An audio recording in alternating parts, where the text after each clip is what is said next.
Okay. Let's see if Benjamin can hear us. Hi, can you hear me? Hello, Benjamin. Hey.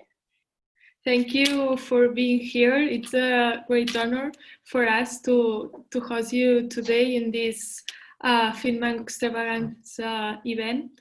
I'm going to introduce you so all of our audience can know a little bit more about you, and then I'll give the stage to you. So Benjamin Fernandes is a Tanzanian entrepreneur and a former national television presenter. He holds an MBA from Stanford University and an exit from Harvard University Kennedy School of Government. And formerly, Benjamin worked at Bill and Melinda Gates Foundation in the Digital Foundation team. And Benjamin is also the founder and CEO of Nala. Nala is the smartest and safest way to make payments in Tanzania and Uganda. It gives to all the clients full and easy access to digital financial services. It's simple, reliable, and secure. And Benjamin, it's like a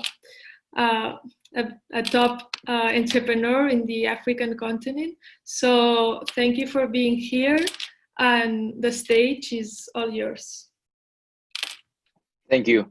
Hi, everyone. Great to connect. First of all, big thanks to the FinMango team. I know putting together something like this takes a lot of work, a lot of hours, and a lot of practice. So well done. I know it's not easy, and I hope it's one of many events like this that take place. And to all the participants, I know some of you have been awake in many different hours of the day. It's been, I think they've been trying to go for 24 hours. So it's really cool to see folks that have stayed on and people who are joining in right now. As Gemma mentioned, my name is Benjamin Fernandes. I'm from Tanzania, East Africa. And I've grown up here. I'll give a quick background. So I grew up here in Tanzania. I moved to America for my bachelor's degree. Then I moved back during that time period. I began a career in television. So I used to be a TV host. And then I moved back to America for grad school. And then I started working for the Gates Foundation in Seattle, and then moved back in 2017 to start Nala.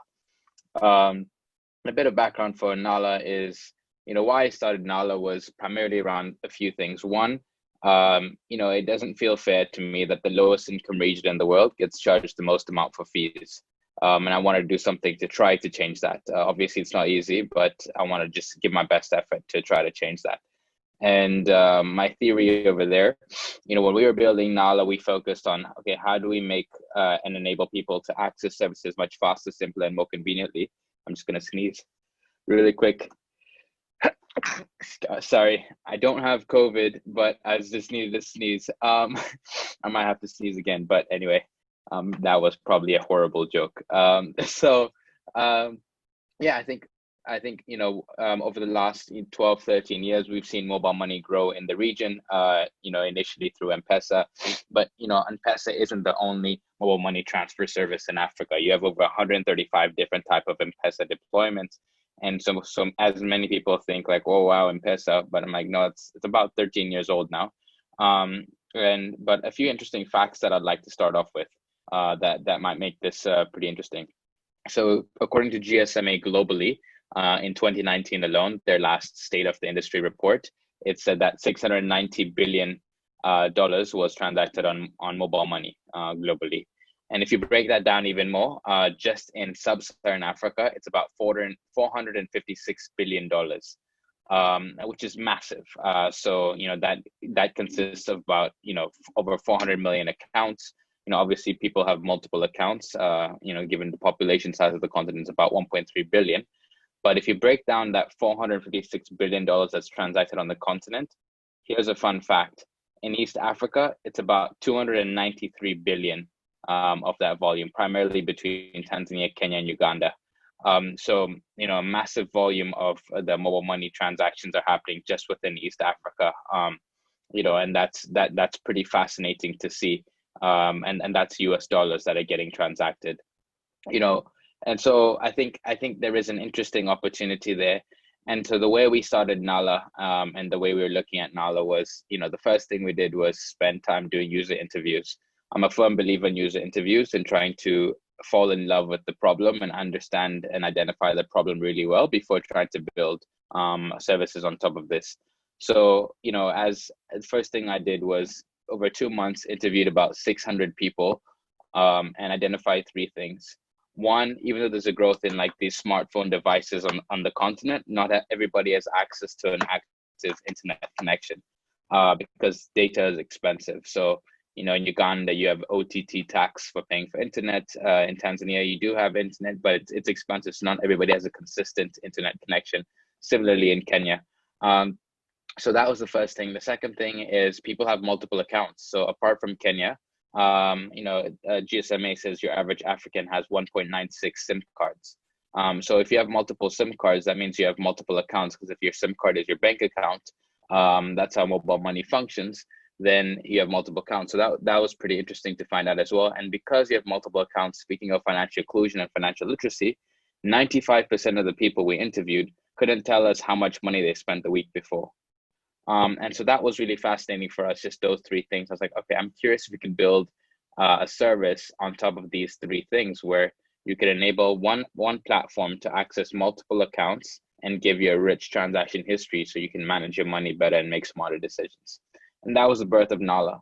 So Nala is a mobile money application that enables you to make payments, pay friends, and purchase airtime without internet in Tanzania and Uganda. So those in Uganda, feel free to try it out. I would love to get your feedback on what we can improve, what we could do better. Those in Tanzania watching this, the same thing.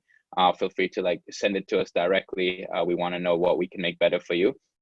But as soon as you install the application on your phone, it will show you all your old transactions that you've done on mobile money or mobile banking. And that's our goal, right?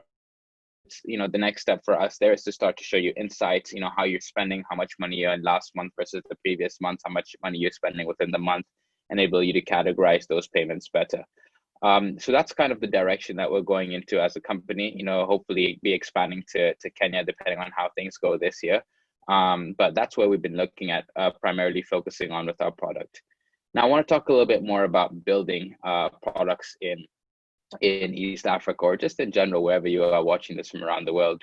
And so the first piece I alluded to was the need finding piece. So when you want to start a company, it's all about the need finding, identifying key things first. I'll say this, it might be controversial for some people, but ideas don't matter. No one cares about ideas. Literally, no one cares about ideas. And so if you have an idea that you're like, oh, I'm going to go sell this idea, no one cares about the idea.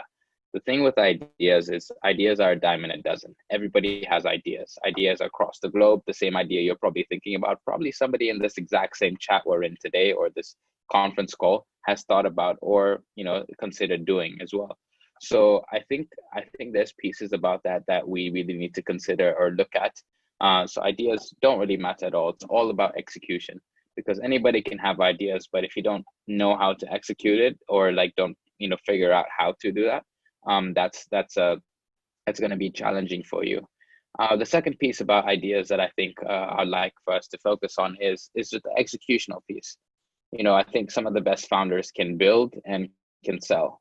If you can do those two things, as Naval says, you're unstoppable, right? And so I think there's something there about some of the best founders I know. The last piece is an aspect of discipline, right? So when you're building product, there's massive discipline that it takes place. A lot of us around the world, we're in this, I like to call it this excuse game bucket, where we give excuses for why we haven't started. I was there as well myself, when I was first starting out, I was like, oh, I want to do this, but I don't have the money, blah, blah, blah.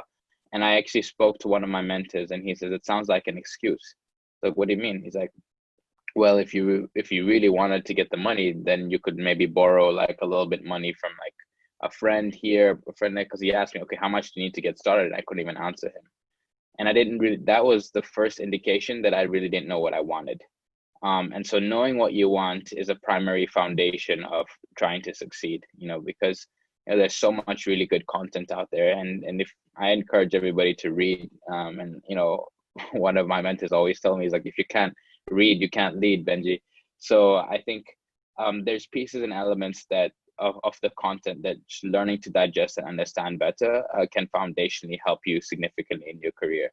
So when we were starting out Nala, when it came to the aspect of funding, the way I look at it is, especially in East Africa, we spend, quite a bit of money like organizing weddings, and when you're getting married, you get all your friends to chip in, and if we took that same perspective or attitude towards our businesses, I think magic would happen. I think we'd see ourselves succeeding in unconditional ways. Instead of having a massive, huge wedding, and the same way you pull funds together for that, if we pulled funds together around our friends getting excited for our businesses, I think that would get pretty interesting. And obviously there's, I recognize that, might be challenging for some folks, but really try to identify, okay, what ways you can learn. Another piece that I think is really important is the learning piece. So I know I've mentioned mentors quite a few times. I believe in mentorship. I think it's really critical for somebody, if you want to succeed in a business, that you find a mentor who operates in that same industry that you would like to operate in, because that way you can really try to learn from them directly. So if somebody has built a fintech company in multiple countries, I obviously want to learn from them. Okay, how did you scale this? How did you do this? What were some of the biggest challenges that you faced within expanding or building the product? So I think there's a lot of resources out there that are extremely helpful for people. For us, we had a hard time at the beginning. Obviously, we ran out of money 3 times. We almost shut down the business 3 times. And, I had to borrow money from like friends. I literally had to beg. There's a guy, actually, he's on the call right now. And it's good to see him here. He lent us money to exist today. And so, obviously, when we started getting traction, when we started building, people wanted, and then started seeing that people were coming back to use the product, that was when traction started to grow. A common mistake a lot of us make is it's not about marketing. Actually, fun fact is, when we got into Y Combinator, they told us that we had spent the least amount of money and had the most traction from any company in Y Combinator history. And essentially what we did was we were super aggressive. The first way we started selling our product was the following. Remember I told you that starting out, we interviewed about 656 people? Exactly. So those 656 people, I have all of their phone numbers saved in my phone today. And what I did was, when we released the first beta, I had called them all up, each person, and I said, hey, Irene, hi, Rachel, hi, David. Do you remember you helped me identify the problem better? So guess what? I've listened to you. I've deployed this first pilot. I'd love to get your feedback on it. The moment we started doing that, see, my theory is, behind each person, there's a maximum of 10 people. So when we were getting 600 people, and I was personally calling each one, I'd call maybe like 15 or 20 a day. So it took me about several weeks to get to all of them and calling them personally.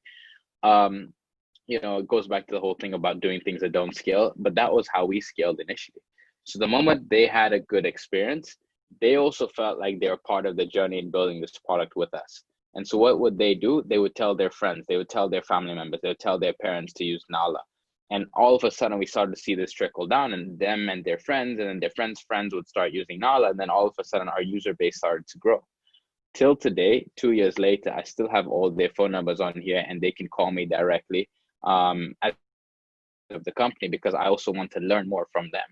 And that's a piece that never stops. The iterative process of building and rebuilding from your user interviews or your user's perspective, that's something that you have to be very, very mindful of throughout your journey of your company. So how we grew Nala was, when we started doing that, and people started feeling this personal relationship to this company, and our company is called Nala, Nala, like the lioness and Lion King. We wanted to think about what ways we could get creative about this. So we started the company. It was just 2 of us, and the idea I had was like, okay, well, if I am talking to users and being customer support, a lot of customer support for banking services in Africa is horrible. Most of the time, customer support never replies, or maybe aren't honest, like, hey, we broke this, it's broken, and I think there's an aspect of transparency that people like or really start to believe. So I said, okay, why don't we call our customer support Mama Nala? And at first, like I was like, maybe not. And I'm like, no, let's go with it. Let's call it Mama Nala. So we added like a WhatsApp chat on the app called Mama Nala, and everybody could like reach out. So all of a sudden, people started texting us on WhatsApp, and people didn't know that they're actually texting me. And I was I was Mama Nala, but everybody thought they were texting somebody else that was called Mama Nala, and Mama Nala was super helpful. And one day I remember I was at the shopping center, and this lady comes up to me. She's like, "Are you the Benjamin Fernandes guy?" I was like, "Yeah." And she's like, "Okay, guess what?" She pulls up her phone and shows me Nala, and she's like, "Oh, by the way, I wanted to tell you that your team, like Mama Nala, she's awesome. She was like helping me last night at like 11 p.m. She's like, please go and tell her and tell your whole team that I say thank you, and I love how your customer support works." And I was like, "Oh, what's your name again?" She's like, "Oh, my name is Sabiha." And I was like, "Okay, I'll tell them." And I just walk away and I just pat myself on the back. But essentially, it's starting off like that. It's starting about like doing things where if you truly can listen and understand a lot of what your customers are saying, it really puts this really interesting perspective on how you can build. Obviously, we don't have it all figured out, and I'll be the first person to say that. Do I think we're fully successful? I don't think so at all. I think we're only 2% where we want to be as a company.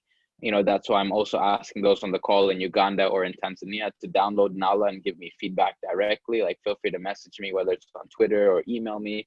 But would love to know directly from you what sucks on the product, what we could improve, what we could do better for you. But that's why I'm saying it's a completely iterative process. It never stops. And so I think the best companies I see in the world today have never had an original launch event. Most of the apps people use today, Instagram never had a launch event, Facebook never had a launch event when they were starting out, WhatsApp never had a launch event. And these are all companies that we use on our devices today.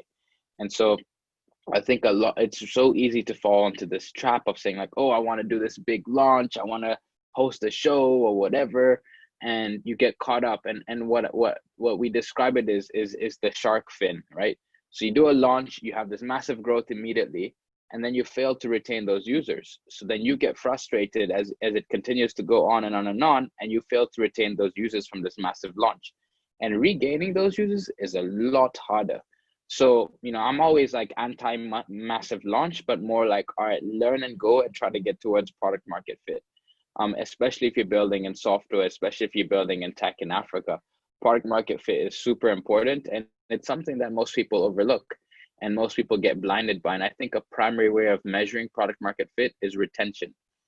After 2 weeks, is Catherine coming back to my product? After 5 weeks, is Catherine coming back to my product? After 10 weeks, is Catherine coming back to my product? The best products in the world have an extremely high retention rate. And the way you can measure retention depends on what your product is doing. If you're, let's say, an Airbnb type of product, it's going to be bookings. How many bookings did that person do, let's say, a year? If it's say Amazon type of product, it's obviously sales. How many things does a person buy like every month?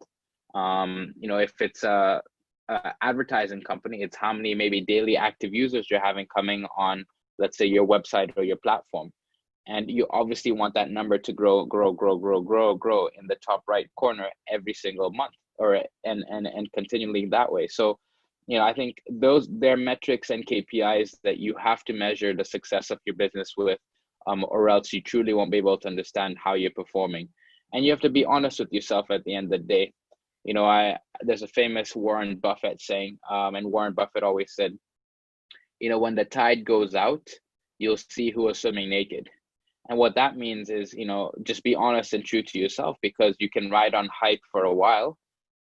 When the hype fades out, and when you finish that hype curve and the shark fin starts to decrease and users aren't returning to your application, you yourself will come and start to realize that pain. The last piece I will say is a lot of people talk about funding. Funding actually is even harder. So like the moment you raise funding, it sets the expectations even higher for you. So it makes the bar even higher for you to need to succeed. And so you have to really work hard in trying to make this happen or make this succeed in a way that's plausible. So yeah, the last, sorry, I know that was the last piece I was going to say about funding, but what I wanted to tie in that was with supporting each other. So whatever country you're listening this to this webinar in, you know, find a network of people just within that country as well that you can learn from. You know, also share the things that you've been learning. I think it starts that way when you can build a community of trust within the tech community, and that's what I know best. I think that's where it gets extremely interesting. And you know, you'll see that a lot of your goals, whether it's financial inclusion, whether it's to help people be more financially literate, whether it's to support different financial services across multiple markets, I think that's where you can really succeed at. So, you know, support each other. You know, one thing I see in Africa happen a lot is, you know, they like to call it the crab mentality. When I see, you know, Andrew or, you know, Joy or whoever, I'm just reading names from the call, succeeding, many people want to pull them down. But I think, you know, instead just humble yourself and go and learn from them and say like, hey, I saw, you know, how did you do this? Like, could you give me some advice? And I think with that humility, there a lot of people naturally, I think most humans are good people, will want to try to help you out. So that's my final take. I know I'm at time, so I really appreciate everybody for being here, and I will hand over to Gemma and Steve.